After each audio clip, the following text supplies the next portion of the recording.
안녕하십니까. 이찬용 부동산입니다. 오늘은 1월 8일입니다. 지금 토론토 부동산 TV 157편 2025년 부동산 시장 전망 이런 제목을 가지고 말씀드리도록 하겠습니다.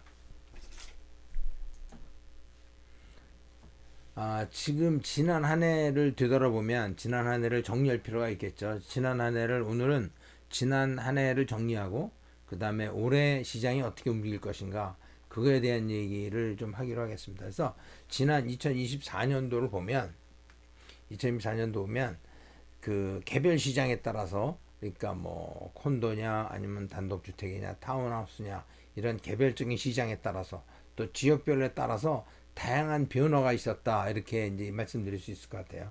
그 전까지는 대개 보면 한 방향으로 거의 움직였었는데 작년 같은 경우에는 특히 이제 그 싱글 패밀리 홈과 그 다음에 그 콘도와 시장이 굉장히 좀 다르게 움직이는 그런 경향이 있었죠. 그래서 단독주택이거나 타운하우스, 세미 이런 경우에는 거래가 뭐 약간이나마 증가하면서 어느 정도 거래가 이루어졌다고 보면 콘도 같은 거는 거래량도 저조하고 가격도 조금씩 계속 미끄러져 내려가는 그런 현상을 보여줬죠.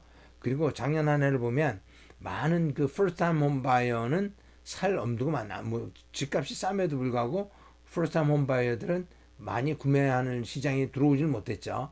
뭐 여러 가지 금리가 높고 또 거기다 스트레스 테스트가 있어가지고 인컴이 적은 사람들은 뭐 완배드론 콘도도 사기가 어려운 상황이었죠. 그러나 이제 올해는 금리 인하가 기대되고 있고 금리 인하가 지금 뭐 3.25%의 그 은행 금리였죠. 중앙은행 금리가 그래서 모게지 금리는 뭐 5.45 뭐 이 정도 이렇게 프라임 레이트가 그러니까 이제 잘 받으시면 5% 이하로 받으시겠죠.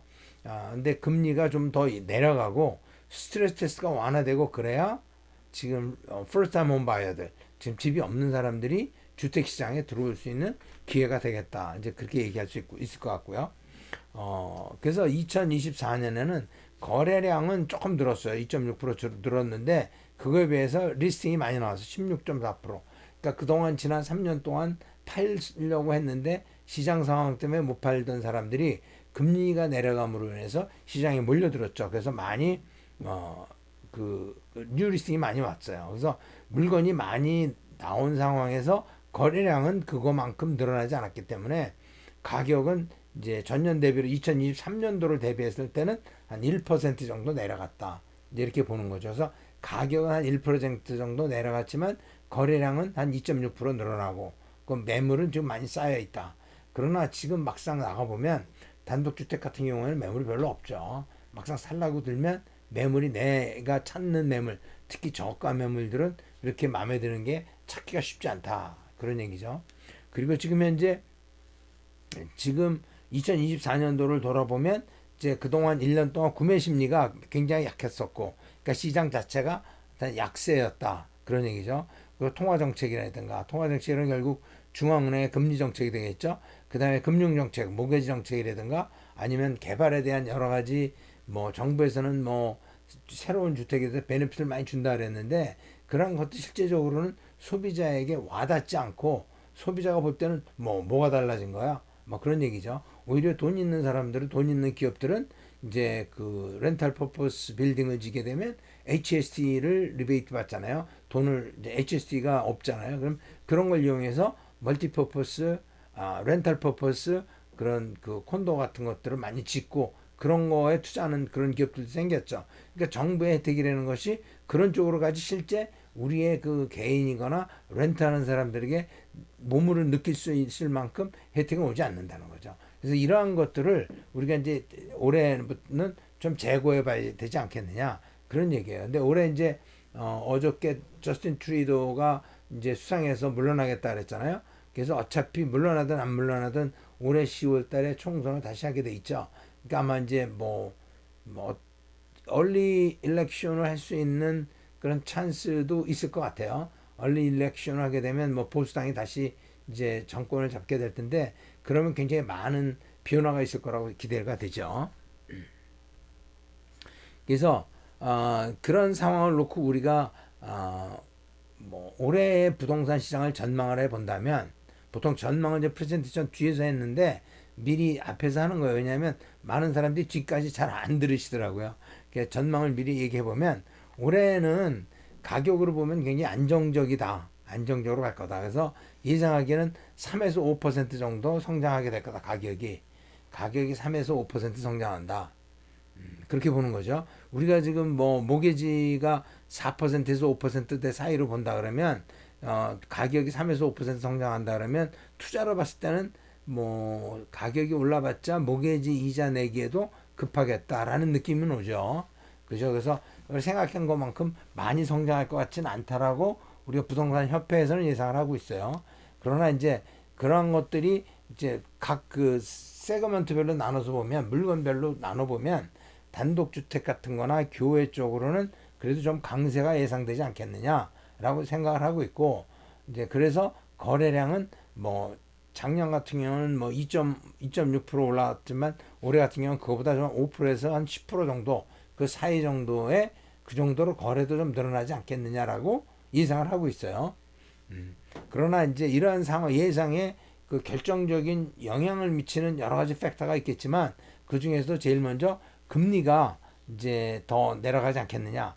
지금 1월 29일 날 금리 발표가 있죠. 또 내려가지 않겠느냐라고 예상을 해보지만 그동안 많이 내렸기 때문에 한 번 쉴 수도 있어요. 근데 하여튼 1월 29일 날 금리 인하가 있을 것 같고 그래서 지금 3.25%에서 연말까지는 뭐 적어도 2.5%까지 내려가지 않겠느냐. 아니면 2.25까지도 내려갈 수 있다고 봐요. 왜냐하면 지금 현재 인플레이션이 1.9%예요. 그럼 왜 이자가 지금 3.4%까지 올라가 있어야 되느냐 이죠. 이자라는 거는 중앙은행 금리라는 건 인플레이션만 따라가면 돼요. 인플레이션보다 조금만 높거나 그 정도 되는 너무 높은 거죠. 지난 2년 동안 인플레이션보다 중앙은행 금리가 훨씬 높았잖아요. 근데 그런 것 때문에 지금 경기가 굉장히 저조하고 경기가 침체된 상황이 그러한 것 때문이라고 저는 생각해요. 그리고 이제 그 부동산 시장에서의 공급은 이제 뭐 아시다시피 여러분들 콘도 같은 거 분양도 안 되고 단독주택 같은 것도 분양이 안 되잖아요. 뭐 파는 것들이 보통 가격들이 지금 기존 주택에 비해서 많이 비싸니까.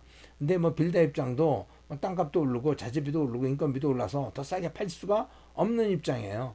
그러니까 빌더 입장은 이해하지만 바이어 입장에서는 기존의 물건들이 싼 게 많은데 왜 그거 분양을 받아야 되냐? 콘도뿐이 아니라 주택이나 타운하우스도 마찬가지죠. 분양이 안 되니까 빌더들은 분양 안 되는데 집을 지을 이유가 없잖아요. 그죠? 그래서 건설 경영이 굉장히 저조하죠. 콘도 하우스 마찬가지라는 거죠. 경제 환경이라는 거는 그 구매 심리 경기 환경이 나빠지면 지금 경기가 GDP 그로스가 굉장히 낮잖아요. GDP 그로스가 뭐 지금 한 2년 동안 에버리지 2%도 안 되잖아요. 그러니까 우리가 인플레이션이 2%, 2.5%로 보면 GDP는 그거보다 높아야지 그래야 겨우 본전하는 거잖아요. 그런데 지금 GDP가 2%도 안 되고 내려간다는 얘기는 계속 루징 머니 한다는 뜻이에요. 그 경제 자체가. 그러니까 그런 걸로 봤을 때 경제가 나빠지면 결국은 피 보는 게 이제 고생하는 게 이제 그 로우 인컴 패밀리들이 고생하는 거잖아요. 그래서 내 집을 하나라도 마련하려는 사람들이 집을 못 사고 그러니까 결국 렌트를 돌 수밖에 없는 상황이죠. 그래서 그런 경제가 나빠지면 구매 심리에 나쁜 영향을 미친다. 그리고 지금 현재 뭐 인컴도 그로우가 안 되고 잡도 지금 많이 그로우가 안 되고 그런 상황에서 집을 사놓은 사람들이 이제 금리는 오르고 그러니까 모기지를 낼 수 없기 때문에 모기지를 못 내는 사람 딜링커시 레이트가 굉장히 올라가고 있어요. 부실 모기지가 증가하고 있다는 얘기죠. 그 이런 사람들은 결국은 시장에다 자기 물건을 도로 토해내야 되는 상황이 오잖아요. 그죠? 그래서 그런 상황이 보면 이제 그러한 것들이 시장에 영향을 미칠 거다. 그래서 금리가 인하되고 그런 좀막 서플라이 공급도 줄어들고 그래서 시장이 가격이 올라가는 상황이 그러려는 상황 그 경제 환경이 이루어져 있지만 지금 그 경제 자체는 굉장히 그 어려워서 전체적인 그 돈도 없고 바이어가 그 다음에 부실 모기지로 인한 또 다른 물건들이 나올 수도 있고 저가로 나오겠죠 그런 경우에 그래서 전체적으로 이제 굉장히 혼조의 영상이다 그런 현상이다 이제 올해가 좀 굉장히 혼조세가 아니겠느냐 그런 생각을 해요. 근데 그런데 이제 하나 우리가 기대할 수 있는 거는 올 10월 달에 연방 총선 아까 말씀드린 것처럼 트루도가 어제 사임해가지고 연방 총선이 어차피 10월 달에 있는데 더 일찍 올 수도 있어요. 근데 이제 보수당 지지도가 전체 44%, 근데 자유당이 20% 간당간당해요. 그 다음에 그 뉴 데모크라틱 신민당도 자유당과 비슷해요. 이게 44%, 20% 그러면 국회의원 의석이 뭐 이만큼 가져갈 거라고 생각하지만 그게 아니라 이렇게 될 경우에는 모든 지역구에서 다 패배해요. 자유당은 의석수가 뭐 10개, 20개밖에 안 넘을 수도 있어요. 그렇기 때문에 보수당이 완전히 뭐 폭발적으로 이제 그 여당이 될 텐데 그렇게 되면 보수당이 이제 그동안 자기네들이 공언한 게 몇 가지 있잖아요. 첫 번째가 세금을 내리겠다. 세금 까주겠다. 특히 이제 중소기업 하는 사람이거나 일반 좀 중산층들에게 세금 부담이 너무 많다는 거죠. 네, 카본 텍스도 슬래시하고 여러 가지 텍스를 굉장히 많이 줄이겠다는 거죠. 줄이고 그 사람들이 하는 얘기가 이제 두 가지에 사실 크게 얘기하면 세금 줄이고 집 많이 짓겠다. 그죠? 근데 왜 우리가 모기지 이자를 이렇게 많이 내야 되냐? 그런 얘기예요. 그래서 기본적으로 3년 동안에 100만 가구를 짓겠다 그래요. 연방 땅을 전부 다 이제 팔든지 어떻게 하든지 해서 약 15%의 페더럴 프로퍼티를 하우싱용으로 이용하겠다. 그러니까 뭐 리빌트를 하든지 레노베이션 하든지 아니면 땅을 릴리즈해서 집을 짓도록 하든지 해서 3년 동안에 100만 가구를 더 추가로 공급하겠다. 그런 얘기예요. 그런 얘기고 캐나다가 지금 현재 뭐 우리가 얘기하고 있는 전체적으로 200만 가구가 부족하다 그러잖아요. 그러니까 3년 동안 100만 가구 지어도 또 이민자 또 그 사이에 또 들어오잖아요. 3년이면 100만 명은 또 들어올 텐데 그죠? 최소한 1년에 45만 명씩 들어왔는데 뭐 그 템포러리 이미그런트 이런 사람들까지 치면 뭐 1년에 100만이 넘지만 하여튼 그렇게 많이 들어오는데 뭐 3년에 100만 진다 그래서 크게 해소될 것 같지는 않지만 그래도 이거라도 짓는 게 낫겠죠. 그리고 이제 그 비거주 외국인은 앞으로 2년간 주택구입 금지하겠다. 이제 그런 얘기하고 이건 뭐 벌써 얘기 나왔던 거죠.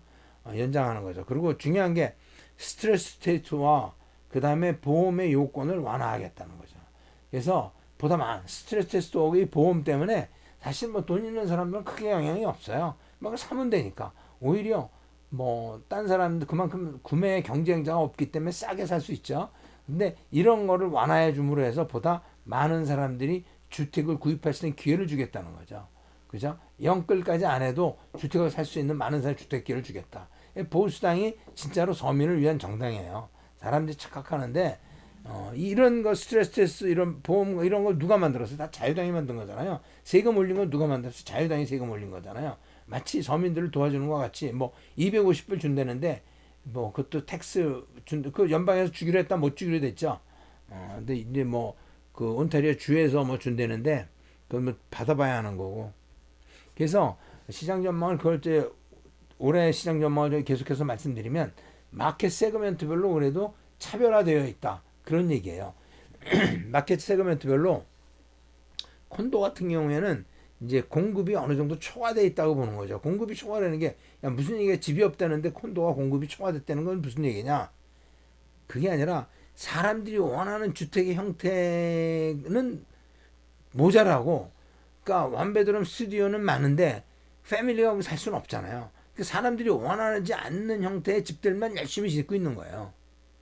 그래서 그런 측면에서는 공급이 초과되어 있고 특히 유학생들이 이제 올해부터 많이 줄어든다고 보면 다운타운에 유학생들이 차지하고 있는 포션이 많이 줄어든다고 보면 특히 원베드룸 뭐 스튜디오 이런 거에 대한 디맨드는 수요는 많이 줄어들 거다. 이제 그렇게 보는 거예요. 그래서 그런 공급이 그런 수요에 비해서는 초과됐다고 보면 가격은 전체적으로 뭐 그냥 보합세 정도 되지 않겠느냐 올해 더 떨어질 것 같지는 않아요. 이제 보합세 정도 되지 않겠느냐 이제 그렇게 보는 거죠. 그래서 가격 올해는 콘도는 크게 재미는 못 볼 거다.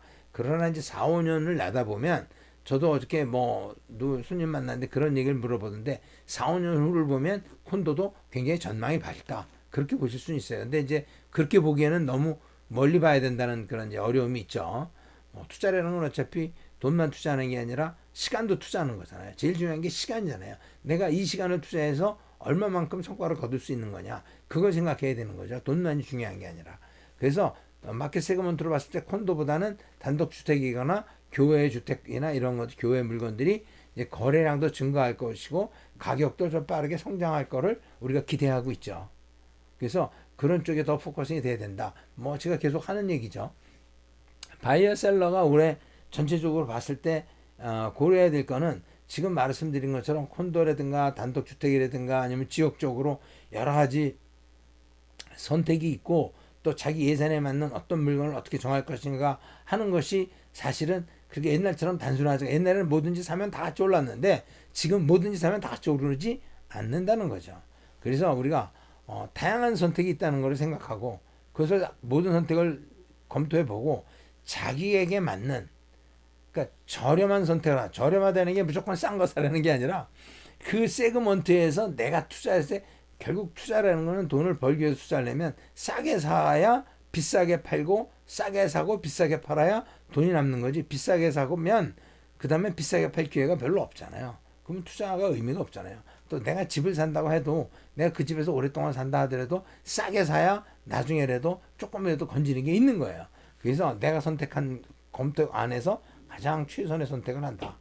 그게 이제 뭐 다 뻔한 얘기 같지만 뭐 그동안 그렇지 않았죠. 뭐 남들 콘도 분양받으니까 나도 콘도 분양받고 아 저 아저씨 투자해서 뭐 10개 샀는데 돈 많이 벌었대더라. 나도 사야지. 무조건 줄 서서 사는 그런 시절은 지나갔다는 거죠. 그리고 주택 가격이나 콘도 가격을 봤을 때 과연 이 가격으로 얼마나 더 성장할 수 있는가 하는 거를 냉정하게 따져볼 때도 됐어요. 그죠? 얼마나 많은 사람들이 200만 불씩 주고 단독주택을 살 수 있겠느냐. 그걸 잘 따져볼 때가 됐다고요. 그죠? 그러면 이게 얼마까지 400만 불, 500만 불 갈 거냐는 거죠. 옛날에는 30만 불, 40만 불짜리 주택이 60만 불, 70만 불, 100만 불, 150만 불 이렇게 됐잖아요. 그죠? 그렇게 됐잖아요. 그죠? 지난 10년, 15년 이렇게 놓고 보면 그때 당시에 50만 불짜리가 지금 100만 불, 150만 불, 200만 불까지도 올라가 있잖아요. 지역에 따라서. 그죠? 그럼 그렇게 앞으로도 그렇게 될 거냐? 그렇지 않을 거라고 좀 봐요. 한계가 있다는 거죠. 그죠? 셀러 입장에서는 지금 시장의 추세와 시장이 어떻게 움직이는지, 콘도가 시장이 어떻게 움직이는지, 단독주택이 어떻게 움직이는 것을 잘 보고, 그 다음에 그것만 보는 게 아니라 지금 경제 환경이 어떻게 돌아가는지, 정치에 관심이 없어도 지금 보수당에서 무슨 얘기하고 있는지, 스트레스가 어떻게 풀려나갈 건지, 그런 걸 잘 파악을 하시고, 그리고 자신의 입장에서, 자기 입장에서 내가 물건을 갖고 있다 그러면 이 물건을 지금 팔아야 되는지, 아니면 가격이 오를 거니까 좀 기다렸다 팔아야 될 건지, 생각을 해보는 거죠. 물론 올해보다 내년이 가격이 오르고 내년보다 후년에 가격이 오를 가능성이 훨씬 더 많겠죠. 떨어질 가능성보단 오를 가능성이 많아요. 왜냐하면 지금이 경제도 바닥이고 그 주택이나 여러 가지 부동산 가격도 바닥이기 때문에 더 내려가 봤자 크게 못 내려요. 지금 지하 5층인데 지하 6층, 7층 별로 없잖아요. 그죠? 지하 5층에서 지금 올라가면 지하 4층, 3층, 2층 이렇게 올라가는 거니까 얼마나 빨리 올라갈지 모르지만 어느 정도 시간이 가면 올라간다는 건 맞아요. 그런데 내가 지금 모기지가 5%, 6% 모기지가 있다. 픽스드 레이트로 5% 묶어놨다. 그러면 내가 그걸 3년 갖고 있으면 15%의 모기지 이자만 그렇게 내는데 3년 있을 때 내가 15% 내가 갖고 있는 물건을 그때까지 기다렸다 파는 게 물건값이 오르는데 15% 이상 오르겠느냐는 거죠. 그런 걸 생각을 해보면 과연 내 이 물건을 킵하는 게 나을 것인지 아니면 또 올라갈 때까지 무작정 기다릴 건가. 당장 내가 모기지 부담이 있는데 모기지 부담의 고통을 참고 그 고통을 참고 기다리면 나중에 내가 무슨 부귀영화가 있을 것인가 잘 생각해 봐야 된다는 거죠. 그런 측면에서 이제 그런 결단을 내려야 되고 제가 여유가 있다 그러면 무조건 킵하고 있으면 장기적으로 보면 뭐 도움이 되겠죠. 그런데 지금 상황에서 우리가 올라가는 것이 어디까지 올라가는가 잘 생각해 봐야 될 것 같고 그 다음에 올라가는 페이스하고 내가 금리가 어떻게 될 거나 생각해 요. 금리도 또 내려갈 거예요 사실은. 지금 5%라서 내년도 5% 후년도 5%가 아니라는 거죠. 그죠? 그런 걸 잘 따져봐야 되는데 그 뭐 내 일 하기도 바쁘고 하루 종일 일하기 바쁘고 먹고 살기 바쁘는데 내가 그걸 맨날 언제 따지고 있느냐. 그렇기 때문에 그런 것들을 혼자 결정하려고 애쓰지 말고 옆집 아저씨한테 물어보지 말고 이런 정보를 수집한 그 전문가의 의견을 따르는 것이 굉장히 지금으로선 중요하다는 거죠. 밥 먹고 이것만 보고 앉아있는 사람들의 의견을 잘 들어보라는 얘기죠. 그런 충고를 잘 받아보고 결정을 해야 될 것 같다. 팔든지 사든지. 그래서 올해는 전반적으로 보면 뭐 안정적인 성장, 크게 급격한 성장은 아니지만 안정적인 성장을 기대할 수 있죠. 그러나 물건의 종류와 지역에 따라서 다양한 옵션을 우리가 생각해 볼 수 있다. 그런 얘기예요. 뭐 얘기가 좀 뭐 다 뻔한 얘기 같기도 하고 아닌 것 같기도 하지만 잘 생각해 보시면 전처럼 그냥 뭐 무조건 사면 남는다 그런 건 아니다 이거죠. 무조건 사면 좋습니다.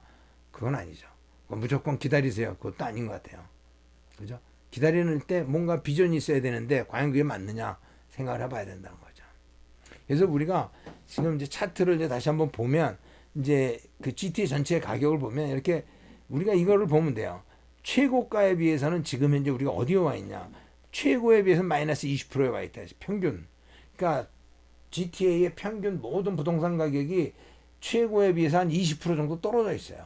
그러니까 우리가 뭐 그러니까 2022년 2년 전만 해 23년 전이죠. 3년 전만 해도 지금보다 어떤 집에 살고 계시든 간에 한 20% 정도 플러스 마이너스 지금 내 집값이 떨어져 있다고 보시면 돼요. 그러면 우리가 바닥에 지금 얼마나 많이 바닥인가 보면 최하에 비해서 작년 1월 달에 비해서 2.7% 떨어져 있어요. 근데 올해 12월이잖아요. 1월 달에 좀 더 떨어질 거기 때문에 작년 바닥인지 올해 바닥이 최하전인지는 다음 그러니까 이달 지나 보면 알겠죠. 그죠? 근데 뭐 작년 바닥하고 비슷하게 되지 않을까 생각도 되고 뭐 하여튼 그래요. 그래서 지금은 거의 바닥이다. 뭐 대충 거의 바닥이라고 보면 되고 지난 3년간 놓고 봤을 때 거의 바닥이다 놓고 보면 되고 그렇기 때문에 앞으로 이제 올라갈 길만 남았는데 지금 크게 이렇게 뭐 어차피 옛날에 20%까지는 뭐 언젠가 픽업하겠죠. 근데 시간이 좀 걸리지 않겠느냐 이렇게 보는 거예요. 그리고 이제 콘도 얘기를 이제 저번부터 콘도 얘기를 제가 많이 하는데 콘도는 제가 한 4, 5년 전부터 콘도에 대해서 콘도 분양받는 거에 대해서 굉장히 회의적이었어요. 그래서 분양받지 말라고도 그러고 저도 분양을 안 해줬어요. 살아온 사람들 다른 사람들한테 뭐 결국은 다 갔지만 뭐 딴 사람한테 가서 사긴 했지만 사지 말라고 얘기를 해줬어요. 그래서 콘도도 보면 전체 최고가에 비해서 한 15% 정도 떨어져 있고 그리고 지금이 이번 달이 지난 3년간 최저가예요. 최저가에 비해서 마이너스 0.8%. 다음 달이면 더 떨어질 거예요. 다음 달이 그러면 지난 3년간 최저가가 되는 거예요. 그러니까 콘도는 정말 바닥이다. 너무 많이 내려갔다. 그렇게 보는 거죠. 예, 그거에 비해서 이제 콘도도 지금 최저라고 보지만 다운타운 쪽은 조금씩 이제 좀 이렇게 나름대로 유지를 하고 있고 이제 뭐 905도 계속 유지를 하고 있다가 이제 12월 달에 좀 떨어졌어요. 일시적으로 좀 떨어졌다 올라갔다 내렸다 그러는데 전반적으로 시장은 콘도는 크게 당분간은 움직일 것 같은 모양을 보여주지는 못하고 있어요. 모양을. 그래프라는 거는 이 숫자를 보는 게 아니라 그림을 보는 거거든요. 추세를 보는 거예요. 추세를 보면 돼요. 이걸 뭐 다 따지셔서 볼 이유가 사실은 별로 없어요. 그죠? 그래서 지난 5년간 제가 항상 얘기하는 게 콘도를 그 분양 받겠다는 사람인데 분양 콘도 사지 말고 기존에 있는 콘도를 사라 그런 얘기를 하죠. 그런데 솔직히 기존에 있는 콘도 누가 뭐 몰라서 못 사나요? 근데 뭐 모기지도 안 되고 다운 페이먼트도 안 되니까 적은 돈으로 해도 발이라도 걸쳐 놓으려면 분양 받아야 되지 않겠느냐 그런 생각에서 사놓으시는 분이 많아요.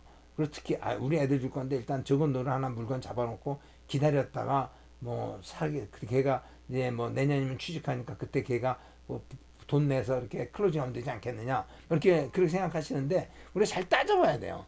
이게 프리컨스트럭션 콘도, 분양 콘도라는 거는 2019년하고 2020년도에서 평균 그 분양가가 1,000불이었어요. 1,000불. 근데 2017년, 18년만 해도 600불, 700불이었어요. 한 2, 3년 사이에 한 3, 40% 콘도 분양가가 올라갔어요. 그래서 지난 그 5년 전에 비해서 2배가 된 거예요. 500불에서 1,000불이 된 거예요. 5년 동안 500불에서 1,000불이 된 거예요. 분양가가. 그래서 제가 2019년도, 20년도 이때부터 제가 분양을 받지 않았으면 좋겠다라는 얘기를 그때부터 많이 했던 것 같아요. 너무 비싸다는 거죠. 그 당시에 2019년도, 20년도에 기존에 있던 리세일 콘도 가격은 평균 500불에서 622불이에요. 스퀘어피트당. 그러면 500불에서 622불인데 얘는 1050불이면 거의 더블이었잖아요. 그때도 사람들은 줄 서서 샀어요. 왜? 그 전에 산 사람들이 돈 벌었으니까. 콘도 사서 옆집 아저씨 우리 동창 그 콘도 사가지고 돈 많이 벌었대. 콘도 많이 올랐어. 콘도 가격. 맞죠? 그때까지만 해도. 그러면 그 과거의 영광이 지금도 똑같을까 나한테. 그런 생각을 가지고 기존의 콘도가 500불, 600불인데 1,000불 주고 분양을 받은 거죠. 많이 그런 거 받으셨죠, 그죠? 그때 받았던 것들이 요즘에 클로징하는 것들이 클로징을 못하고 뭐 본전에 전매합니다. 아니면 손해보고 전매합니다. 그게 다 이거예요. 그죠? 그러다가 2021년, 2022년에는 또 이래도 사람들이 줄 서서 사니까 1600불까지 올라왔어요. 스퀘어피트당. 리세일 가격도 많이 올라서 한 980불, 1000불 가까이 됐지만 분양가가 1600불이에요. 그러니까 리세일 가격에 한 65%에서 70% 프리미엄이 붙어 있는 거예요. 세컨도가. 그래 2023년, 2004년에는 이제 여기서 좀 내려와서 안 팔리니까 1400에서 1600이 됐는데 이거는 이제 생각해보면 이거 그럼 왜 이렇게 올랐냐? 빌더가 바가지냐? 물론 여기 올랐을 땐 빌더들이 아야 뭐 많이 팔리니까 가격 올려도 팔리니까 올려도 사니까 그죠? 당연히 올려도 사는데 그럼 안 올릴 바보가 어디 있겠어요? 장사인데다. 근데 이제 1400불 이거는 지금 2023, 24년도에는 이후에는 이제 코비드 이후로 이제 뭐 물가도 오르고 인건비도 오르고 해가지고 전체적으로 다 코스가 올라서 이 정도로 할 수밖에 없는 상황이 된 거죠. 더 이상 깎아줄 수 없어요. 그러나 시가는 900불에서 1100불이에요. 900불에서 1100불. 그러면 제 차액이 얼마나 나는 거예요? 한 뭐 50% 정도 가까이 차이가 나는 거잖아요. 그럼 내가 프리미엄 50%는 더 주고 왜 사냐? 그런 얘기죠. 그래서 콘도 지금 분양 받아야 되냐? 왜 받냐는 거 왜? 남들이 성공했으니까 나도 산다고? 다른 선택지가 없을까? 기존에 있는 걸 사든지 전매를 사든지 나름대로 싸게 살 수 있는 방법이 있다는 거예요. 그러니까 쉽게 말해서 분양받지 말라는 거예요. 그럼 언제 분양받느냐? 콘도의 분양 프리미엄이 지금 기존에 있는 그 건물하고 좀 새거 최근 5년 동안 입주했던 새 건물하고 비교해 봤을 때 그 근처에 있는 다른 콘도와 비교해 봤을 때 분양가가 15% 맥시멈 15% 정도 됐을 때 그 이하거나 그렇게 됐을 때 15%가 넘어가면 그때는 쉽지 않다네.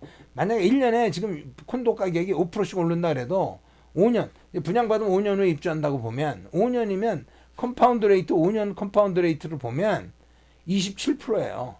그럼 5%씩 오르지도 않겠지만 5%씩 오른다 그래봐야 내가 지금 분양받아 27% 올라. 그러면 27% 오르면 15% 프리미엄 주고 나면 나는 왜 14% 갖는 거야. 13% 뭐 그렇게 13% 12% 갖는 거잖아요. 그거 내가 빌더 좋은 일만 지금 나는 별로 남는 게 없잖아. 근데 그게 다 남는 게 아니라 그것도 내가 팔 경우에는 텍스 내야 돼요. 그러니까 그럴 바엔 차라리 그 돈 넣어놓고 이자나 받아먹지 무슨 의미가 있겠어요. 그러니까 컴파운드 레이트를 보면 진짜 남는 게 없어요. 근데 이거 20% 30%씩 주고 사면 내가 5년 후에 클로징 할 때 가보면 내가 프리미엄 내 산 가격에 마켓 밸류가 그 산 가격에 겨우 맞거나 모자라서 주고 낮을 수도 있어요. 그러니까 왜 이 짓을 하냐는 거죠. 그러나 꼭 내가 시장에 진입해 아까 말한 것처럼 내가 이거라도 사지 않으면 나는 언제 돈 넣어서 집 사나. 일단 다리라도 걸어놓고 있다가 그때 가서 어떻게 하든지 해보자. 일단 시장을 진입은 해야 되겠다라고 생각하는 사람들은 그래도 그나마 프리미엄이 적은 동네 뭐 외곽이라도 그 디포짓도 적은 거 가지고 최소한의 디포짓으로 시장에 진입할 수 있는 그런 거는 제가 보기에는 가능하다. 그런 건 영끌이죠, 영끌. 영혼까지 끌어서 내가 뭔가 하나는 들어가야 되겠다 생각하는 사람 해야 되는 게 맞다. 그렇게 보는 거죠. 오늘 이 얘기가 너무 길어지네요, 그죠? 그러니까 오늘은 뭐 얘기할 얘기가 많은데 너무 길어서 여기까지 하고 예. 아주 끝까지 거의 1시간 정도 된 것 같은데 끝까지 시청해 주신 분 감사합니다. 오늘 여기까지 하겠습니다. 뭐 궁금하신 분 내용 있으면 전화 주시거나 이메일로 보내주시면 제가 아는 한 성심껏 대답해 드리도록 하겠습니다. 그럼 여기까지 하겠습니다. 감사합니다.